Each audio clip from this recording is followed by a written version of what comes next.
എത്ര പ്രതിസന്ധികളിൽപ്പെട്ടാലും ശരി, എന്റെ മരണം വരെ സ്നേഹയുടെ സന്തോഷം ഇതുപോലെ തന്നെ ഉണ്ടാവും. ഞാൻ കാരണം ഈ വീടിന് ഇനിയൊരു കളങ്കമോ അപമാനമോ ഉണ്ടാവില്ല. ആരെങ്കിലും അതിനെ ശ്രമിക്കുന്നു ഞാൻ അറിഞ്ഞ എന്റെ ജീവൻ നൽകിയും ഞാനത് തടഞ്ഞിരിക്കും. ഇത് എന്നോടുള്ള വെല്ലുവിളിയാണല്ലേ? ഈ കിളവന് നീ എന്തൊക്കെ വാക്ക് കൊടുത്താലും അതൊന്നും നടപ്പാക്കാൻ നിന്നെ കൊണ്ട് പറ്റില്ല. സമ്മതിക്കില്ലേ ഞാൻ.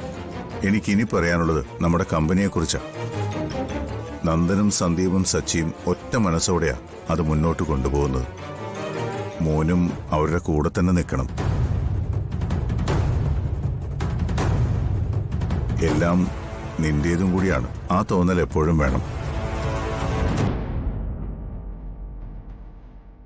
ഓഫീസിലെ കാര്യോർത്ത് അച്ഛൻ ഒരു ടെൻഷനും വേണ്ട. ഇപ്പൊ തന്നെ ധനുഷ് ഏകദേശം എല്ലാ കാര്യങ്ങളും പഠിച്ചു കഴിഞ്ഞു.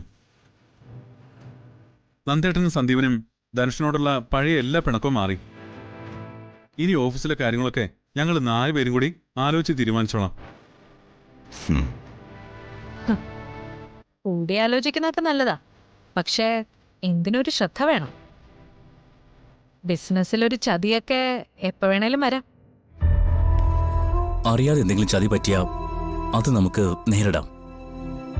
പക്ഷെ അറിഞ്ഞുകൊണ്ട് ആരെങ്കിലും നമ്മുടെ കമ്പനിയെ ചതിച്ചാ അവർക്ക് തക്കതായ ശിക്ഷ തന്നെ നൽകണം.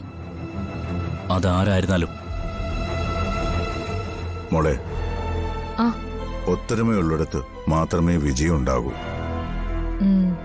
ധനുഷ് ഇപ്പൊ അന്യനല്ല. അവൻ ഈ പറയുന്നൊക്കെ കേൾക്കുമ്പോ സത്യം പറഞ്ഞ എന്റെ ഉള്ളിലെ സന്തോഷം എനിക്ക് പറഞ്ഞറിയിക്കാൻ പറ്റുന്നില്ല. പർച്ചേസ് ഡിപ്പാർട്ട്മെന്റ് മാത്രമല്ല, പ്രൊഡക്ഷൻ വിങ്ങിന്റെ മുഴുവൻ ഉത്തരവാദിത്വവും ധനുഷിന് കൊടുക്കണമെന്ന എന്റെ ഒരു അഭിപ്രായം. അതൊന്നും വേണ്ട സച്ചേട്ടാ. ഒരു സാധാരണ ജോലിക്കാരനായിട്ട് നിങ്ങളുടെ കൂടെ നിൽക്കാനുള്ള അവസരം മതി. എന്നെക്കൊണ്ട് ചെയ്യാനുള്ളതൊക്കെ ഞാൻ ചെയ്തിരിക്കും, 100% സത്യസന്ധമായിട്ട്.